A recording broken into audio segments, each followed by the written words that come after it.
আসসালামু আলাইকুম, কেমন আছেন সবাই? সুমাইয়াস কুকবুকে সবাইকে স্বাগতম।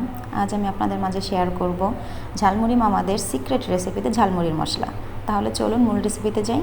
প্রথমেই একটা বাটিতে নিয়ে নিচ্ছি 1 টেবিল চামচের মতো হলুদের গুঁড়ো, তারপরে দিয়ে দিচ্ছি 1 টেবিল চামচেরও কম মরিচের গুঁড়ো। এখন দিয়ে দিচ্ছি উঁচু করে 1 চা চামচ ধনিয়া গুঁড়ো, দিয়ে দিচ্ছি জিরা গুঁড়ো আর পরিমাণ মতো কিছুটা লবণ। এখন দিয়ে দিচ্ছি সামান্য পানি। এই পানিটা দিয়ে আমি একটা খুব সুন্দর পেস্ট বানিয়ে নেব।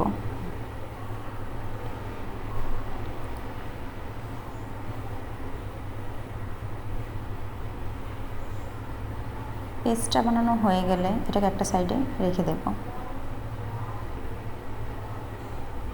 এখন একটা কড়াইতে দিয়ে দিচ্ছি পরিমাণ মতো তেল। এখানে আমি 1 কাপের মতো তেল ইউজ করেছি, সরিষার তেল। আপনাদের হাতের কাছে সরিষার তেলটা না থাকলে আপনারা সয়াবিন তেল দিয়ে ওই কাজটা করতে পারেন।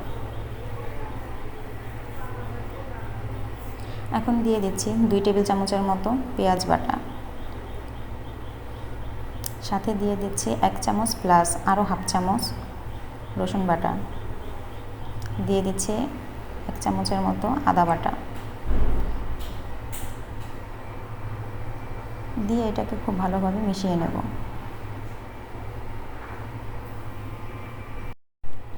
এখন দিয়ে দিচ্ছি আগে থেকে বানিয়ে রাখা যে পেস্ট, সেটা এই মিশ্রণের সাথে অ্যাড করে দেব এবং নেড়েচেড়ে খুব ভালো করে মিশিয়ে নেব।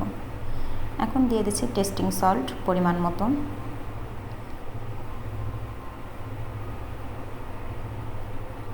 দিয়ে দিচ্ছি পরিমাণ মতো বিট লবণ।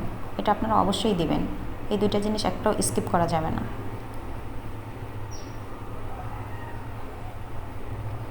আর দিয়ে দিচ্ছি গরম মশলা গুঁড়ো, যেটা বাজারে কিনতে পাওয়া যায়। এখন দিয়ে দিচ্ছি মূল যেই মশলা, যেটা দিলে আপনার ঝালমুড়ি মামাদের মতোই টেস্ট আসবে, সেটা হচ্ছে রাঁধুনি মাংসের মশলা। আমি এখানে গরুর মাংসের মশলাটা ইউজ করেছি, আপনাদের কাছে না থাকলে আপনার মুরগির মাংসের মশলাটাও ইউজ করতে পারেন, কিন্তু এটা অবশ্যই ইউজ করার চেষ্টা করবেন, তাহলে আপনারা অথেন্টিক যেই ঝালমুড়ির মশলার রেসিপি সেটাই পাবেন। এখন আমি মশলাটাকে খুব ভালো করে কষিয়ে নিচ্ছি। এটাকে যত বেশি কষাবেন ততই আপনার মশলাটা পারফেক্ট হবে। দেখুন আমার মশলাটা কি সুন্দর পারফেক্ট একটা টেক্সচারে এসে পড়েছে।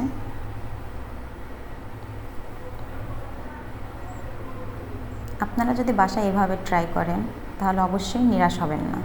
আর সবশেষে দিয়ে দিচ্ছি ভাজা জিরার গুঁড়ো।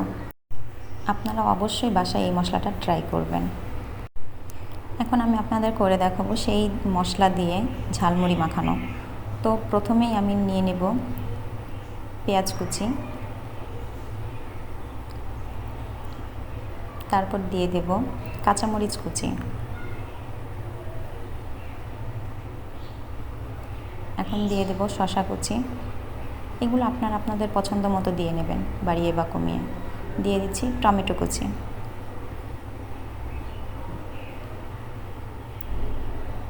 দিয়ে দিচ্ছি ছোলা ভুনা,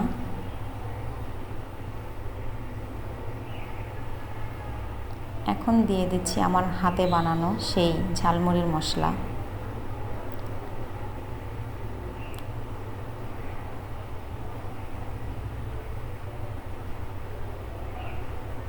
এটা আপনারা আপনাদের পছন্দ মতো দিয়ে নেবেন, বাড়িয়ে বা কমিয়ে দিয়ে নিতে পারেন। এখন দিয়ে দিচ্ছি চানাচুর, দিয়ে দিচ্ছি পরিমাণ মতো লবণ,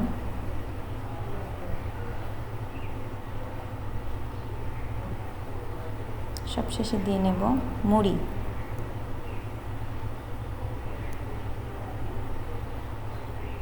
এইবার এটাকে খুব ভালো করে মিশিয়ে নেব।